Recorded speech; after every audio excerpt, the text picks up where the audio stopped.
ahora vamos a pasar al punto de la aceleración, que es el último punto. Bueno, podemos definir aceleración como la variación de velocidad en un tiempo determinado. ¿De acuerdo? Entonces, una aceleración son simplemente cambios de velocidad. Muy bien. Aquí, al igual que anteriormente, también podemos definir la aceleración media,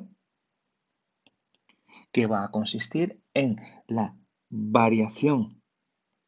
La aceleración media va a ser igual la variación de la velocidad en un intervalo de tiempo determinado. O lo que es lo mismo, si descomponemos en las dos partes, en la parte X y la parte Y, sería la variación de la velocidad de la parte X con respecto del tiempo y más la variación de la velocidad del vector Y con respecto del tiempo J. ¿Esto qué es lo que me va a provocar? Pues lo que me va a provocar es que la aceleración media va a ser igual a la aceleración por la parte X y más la aceleración parte Y, J. De tal manera que podríamos calcular la aceleración media de los componentes tanto Y como J. Y el módulo de la aceleración vendría dado por la raíz cuadrada del cuadrado de cada uno de los componentes. ¿De acuerdo? Y de esta manera podremos calcular los diferentes componentes de la aceleración media. Pero al igual que ocurría con la velocidad, a mí me puede interesar la aceleración instantánea, que es el cambio de velocidad que tiene un móvil en un momento determinado. Para ello, ¿cómo lo vamos a hacer? Pues la aceleración instantánea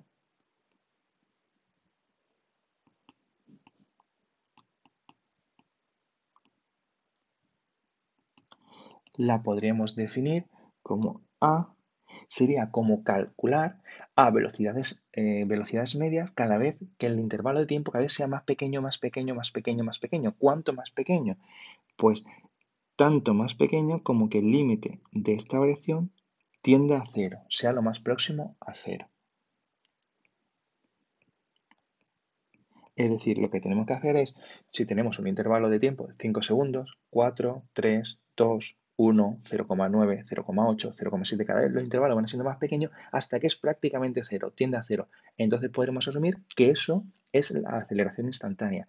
Y al igual que ocurre con la velocidad, lo que tenemos que hacer es derivar la función velocidad con respecto del tiempo. Así pues, la aceleración instantánea tiene que ser igual a la derivada de los diferentes componentes de la velocidad. Si lo vemos en las diferentes partes del vector, nos quedaría una cosa tal que así. Es decir,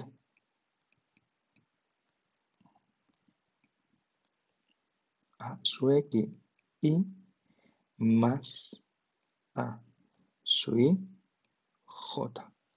Y así podremos obtener los componentes de la aceleración. Con lo cual, a modo de resumen de los tres puntos que hemos visto, tenemos que la posición de un objeto viene dado por X, Y más Y, J, donde X e Y puede ser cualquier función dependiente del tiempo. La velocidad instantánea sería igual a la derivada de la posición de la parte X con respecto de Y más la derivada de la posición de la parte Y con respecto al tiempo J, y la aceleración instantánea sería la derivada de la velocidad de la parte X con respecto al tiempo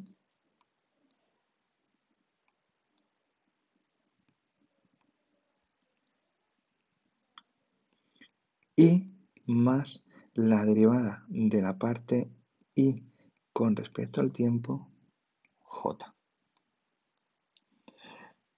¿De acuerdo? esto me quedaría v sub x y más v sub y j, y esto me daría a sub x y más a sub y j. Y de esta manera me quedaría el cálculo de todos los diferentes componentes del movimiento. Posición instantánea, velocidad instantánea y aceleración instantánea, frente a lo visto anteriormente, que son las medias. Ya hemos visto que la aceleración provoca cambios en la velocidad. Sin embargo, a lo largo de este tema vamos a ver tanto movimiento rectilíneo como movimiento curvilíneo. En el movimiento rectilíneo, los únicos cambios de velocidad que podemos tener es en su módulo, es decir, si aumenta la velocidad o disminuye su velocidad. Sin embargo, en los movimientos circulares no solo cambia el módulo, sino que también va a cambiar su dirección y sentido. Por ello, hay que descomponer la aceleración en lo que se denominan los componentes intrínsecos de la aceleración. Estos componentes intrínsecos son dos, la aceleración tangencial y la aceleración normal o centrípeta. ¿Cómo va a afectar cada uno de ellos? Vale, la aceleración tangencial va a ser la responsable de que se modifique el módulo de la velocidad, es decir, va a hacer que la velocidad aumente o disminuya. Y su valor va a venir dado por la derivada de la función velocidad con respecto del tiempo.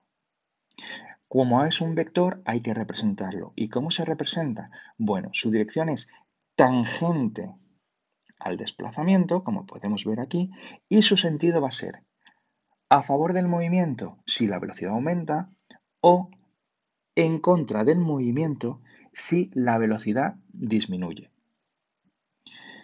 Una vez que ya vemos que es la aceleración tangencial, modifica el módulo de la velocidad, es tangente al desplazamiento y con sentido a favor aumenta la velocidad, en contra disminuye la velocidad, pasamos a ver la aceleración centrípeta o normal. La aceleración centrípeta normal lo que me va a hacer es provocar cambios en la dirección y sentido del vector velocidad. Y va a venir dado por esta ecuación, donde la aceleración normal es igual a la raíz cuadrada, al cuadrado del módulo de la velocidad partido del radio de la circunferencia en ese momento. Su dirección va a ser perpendicular al desplazamiento, como podemos ver, y su sentido va a ser siempre hacia el interior de la circunferencia, de tal manera que así podremos calcular tanto la aceleración tangencial, cambia en el módulo de velocidad, como la aceleración normal, cambia la dirección y el sentido.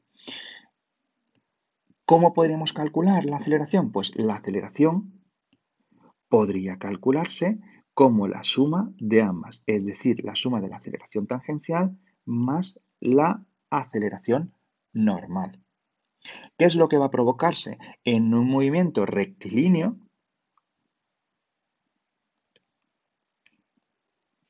la aceleración total va a ser única y exclusivamente debido a la aceleración tangencial. En un movimiento curvilíneo, la aceleración va a ser debida a la suma de ambas, aceleración tangencial más la aceleración normal. Sin embargo, en un movimiento curvilíneo cuyo módulo se mantenga constante la velocidad,